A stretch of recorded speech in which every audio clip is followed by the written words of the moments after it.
Hello guys, myself Prashant and welcome back to my channel. आज हम देखने वाले हैं सोशल साइंस सब्जेक्ट के लिए हिस्ट्री सब्जेक्ट की एक पाठ योजना। तो पाठ योजना की शुरुआत हमेशा आप बाएं पेज से करें तो बहुत अच्छा रहता है। सबसे पहले पाठ योजना में अपने विद्यालय का नाम लिख लीजिएगा, कक्षा लिख लीजिएगा और विषय लिख लीजिएगा और उपविषय लिख लीजिएगा। तो जो ये हमारी पाठ योजना है वो कक्षा 7 के समाज विज्ञान में एक बुक आती है हमारे अतीत, उस बुक से लिया गया है और प्रकरण का नाम है मुग़ल साम्राज्य। तो आप इसी प्रकार से लिख लीजिएगा। अगला पॉइंट डालेंगे आप सामान्य उद्देश्य। अगला शीर्षक जो आपका रहेगा, अगली हेडिंग जो रहेगी वो समान उद्देश्य रहेगी। समान उद्देश्य में आप लिखेंगे पहला, बच्चों में इतिहास विषय के प्रति रुचि जागृत करना। दूसरा लिखेंगे छात्रों को भूतकाल की घटनाओं से परिचित कराना। तीसरा बिंदु लिखेंगे छात्रों में ऐतिहासिक दृष्टिकोण का विकास करना। और चौथा बिंदु लिखेंगे छात्रों में सामाजिक व्यक्तित्व का विकास करना।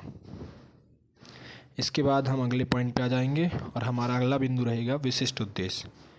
विशिष्ट उद्देश्य जो होता है वो पाठ से संबंधित होता है और जो समान उद्देश्य होता है वो सब्जेक्ट स्पेसिफिक होता है ना। तो विशिष्ट उद्देश्य में हम मुग़ल साम्राज्य के बारे में पढ़ाने वाले हैं, तो मुग़ल साम्राज्य से संबंधित डालेंगे। तो हमारा पहला बिंदु है विद्यार्थियों को मुग़ल साम्राज्य के बारे में जानकारी देना, है ना। दूसरा बिंदु है विद्यार्थी मुग़ल साम्राज्य का आकलन कर सकेंगे। तीसरा बिंदु है तथा उसको समझ सकेंगे। और तीसरा बिंदु है छात्र मुग़ल साम्राज्य के प्रति ऐतिहासिक दृष्टिकोण अपना सकेंगे। तो आप विशिष्ट उद्देश्य 2 या 3 पद और जो सामान्य उद्देश्य है वो 3 से 4 पद लिख सकते हैं। तो हमारे ये विशिष्ट उद्देश्य भी समाप्त हो गया। अब हम आगे लिखेंगे पूर्व ज्ञान। तो पूर्व ज्ञान में हम लिखेंगे कि विद्यार्थी मुग़ल शासकों तथा मुग़ल साम्राज्य की सामान्य जानकारी रखते हैं, है ना। क्योंकि जो विद्यार्थी होते हैं वो पहले भी मुग़ल शासकों के बारे में सुन रखे होते हैं, तो वो इनके बारे में कुछ ना कुछ तो जानते ही होंगे, है ना। तो हमारा अगला बिंदु होगा सहायक सामग्री। सहायक सामग्री में आप 2 पॉइंट डालेंगे। पहला पॉइंट डालेंगे सामान्य सहायक सामग्री। सामान्य सहायक सामग्री में जैसे चाक, डस्टर, लपेट, श्यामपट्ट आदि, ये हो जाएगी सामान्य सहायक सामग्री। उसके बाद आएगी विशिष्ट सहायक सामग्री। तो विशिष्ट सहायक सामग्री में आप चार्ट, मानचित्र, संकेतक ये डाल सकते हैं। इसके बाद अगला बिंदु होगा प्रस्तावना। जो प्रस्तावना होता है वो सबसे इम्पोर्टेंट होता है आपकी पाठ्य योजना में। हमें इसमें जो हम टॉपिक लिए हैं, जो हमारा प्रकरण है, हमारा प्रकरण क्या है, मुग़ल साम्राज्य, तो उसको निकलवाना होता है। तो इसमें आप 3 बिंदु बना लेंगे। पहला क्रमांक संख्या, दूसरा छात्र अध्यापक क्रिया और तीसरा छात्र छात्रा अनुक्रिया। तो इसमें आप पहला क्वेश्चन पूछेंगे कि हमारे देश में कौन कौन सी इमारत प्रसिद्ध है। तो छात्र बोलेंगे ताजमहल, लाल किला, बुलंद दरवाजा आदि। फिर आप दूसरा क्वेश्चन पूछेंगे, लाल किला जो है, जो प्रस्तावना प्रश्न होते हैं उसमें जो उत्तर दिया है छात्र ने उससे संबंधित अगला प्रश्न पूछना होता है। तो हम दूसरा प्रश्न पूछेंगे, लाल किला का निर्माण किसने करवाया था। छात्र बोलेंगे लाल किला का निर्माण शाहजहाँ ने करवाया था। हम तीसरा क्वेश्चन पूछेंगे, शाहजहाँ किस साम्राज्य का शासक था। तो छात्र क्या उत्तर देंगे, छात्र उत्तर देंगे कि मुग़ल साम्राज्य का। किसका था, मुग़ल साम्राज्य का।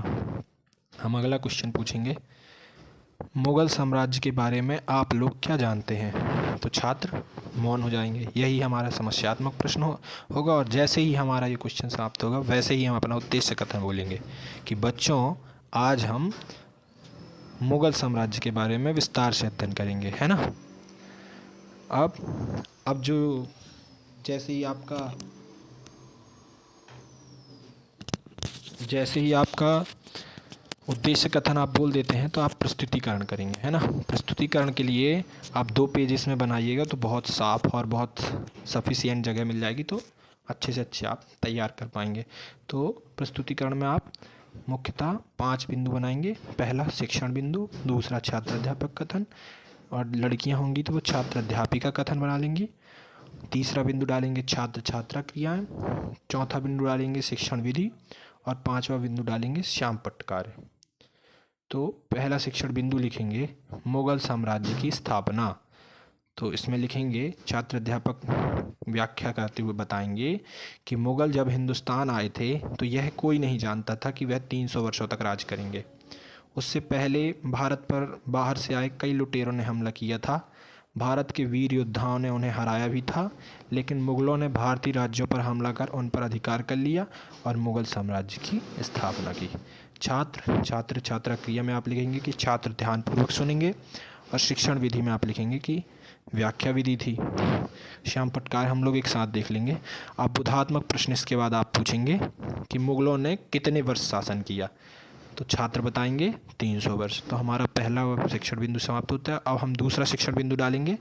तो दूसरा शिक्षण बिंदु में मुग़ल साम्राज्य के पहले शासक बाबर के बारे में बताएंगे। बाबर का शासनकाल 1526 से 1530 तक रहा। तो बाबर ने 1526 में पानीपत के प्रथम युद्ध में इब्राहिम लोदी को हराकर भारत में मुग़ल साम्राज्य की नींव रखी। ये छात्र अध्यापक का कथन होगा। इसके बाद छात्र अध्यापक बताएंगे कि इस युद्ध के बाद दिल्ली सल्तनत का अंत हो गया और बाबर ने आगरा व दिल्ली पर कब्जा कर लिया। छात्र ध्यानपूर्वक सुनेंगे। व्याख्या विधि है। बोधात्मक प्रश्न पूछेंगे इसके बाद छात्रों से छात्र अध्यापक। तो पहला प्रश्न होगा, मुग़ल साम्राज्य की स्थापना किसने की? छात्र उत्तर देंगे बाबर ने। किसने की? बाबर ने। दूसरा, पानीपत का युद्ध कब हुआ था? छात्र उत्तर देंगे 1526 में। इसका मतलब छात्रों को बाबर के बारे में जितना भी आपने बताया उनको समझ में आया है। ये जो विधि होगी वो प्रश्नोत्तरी विधि होगी। इसके आगे हम देखेंगे हुमायूं के बारे में। हुमायूं के बारे में तो शिक्षण बिंदु डाल देंगे हुमायूं की जीवनी है हुमायूंनामा। तो हुमायूं मुग़ल सम्राट बाबर का पुत्र था। बाबर की मृत्यु के बाद हुमायूं ने ही मुग़ल साम्राज्य चलाया। और हुमायूं की जीवनी का नाम क्या था? ये आपका हो जाएगा बोधात्मक प्रश्न। छात्र उत्तर देंगे हुमायूंनामा। ये भी प्रश्नोत्तरी विधि है। आगे हम अकबर के बारे में बताएंगे। अकबर हुमायूं व हमीदा बानो का पुत्र था। इसे हिंदू व मुसलमान दोनों का समर्थन प्राप्त था। अकबर एकमात्र ऐसा शासक था जिसको हिंदू व मुसलमान दोनों का समर्थन प्राप्त था। छात्र ध्यानपूर्वक सुनेंगे। ये हो जाएगी व्याख्या विधि। आगे हम डालेंगे शाहजहाँ अपनी स्थापत्य कला व वैभव विलास के लिए जाने जाते हैं। इन्होंने ही ताजमहल बनवाया था। छात्र ध्यानपूर्वक सुनेंगे और ये भी हो जाएगी व्याख्या विधि। लास्ट में हम लोग श्याम पटकारे के बारे में चर्चा कर लेते हैं। आप डालेंगे सबसे पहले मुग़ल साम्राज्य, लिखेंगे आप ये श्याम पटकारे में। आप चाहें तो इसको ब्लैक चार्ट पेपर में भी यहाँ पे चिपका करके बना सकते, तो वो आपकी पाठ योजना बहुत अच्छी लगने लगी। तो हम श्याम पटकारे में सबसे पहले लिखेंगे मुग़ल साम्राज्य। इसकी स्थापना हुई थी 1526 में। स्थापक है बाबर। पानीपत का प्रथम युद्ध लड़ा गया 1526 ईस्वी में। शासकों का क्रम लिख देंगे। पहला बाबर, दूसरा हुमायूं, तीसरा अकबर और चौथा शाहजहाँ। और भी शासक हुए, लेकिन जितना हमने जिक्र किया है अभी इस पाठ्य योजना में उतना आप इसमें लिख देंगे। फिर लिखेंगे ताजमहल का निर्माण। तो ताजमहल का निर्माण शाहजहाँ ने करवाया था। कहाँ पे करवाया था? तो आगरा में करवाया था। इसके बाद हम अगले बिंदु पे आ जाएंगे, पुनरावृत्ति प्रश्न या पुनरावृत्ति। तो पुनरावृत्ति में क्या क्या है अपने प्रश्न है। पहला, मुग़ल साम्राज्य की नींव किसने रखी? और दूसरा, पानीपत का युद्ध किस किस के बीच हुआ? और लास्ट में हम दे देंगे गृहकार में आप बोलेंगे कि मुग़ल साम्राज्य के बारे में विस्तार से बताइए, जिससे कि छात्र जितना भी आज पढ़ के आए हैं उनका वो फिर से रिवीजन हो जाएगा। तो इस प्रकार से आप पूरी पाठ्य योजना लिख सकते हैं। अगर आपको ये वीडियो पसंद आया है तो प्लीज़ हमारे चैनल को सब्सक्राइब और वीडियो को लाइक ज़रूर करिएगा, और अपने दोस्तों के साथ ज़रूर वीडियो शेयर कर दीजिएगा जिसको भी इस वीडियो की आवश्यकता है।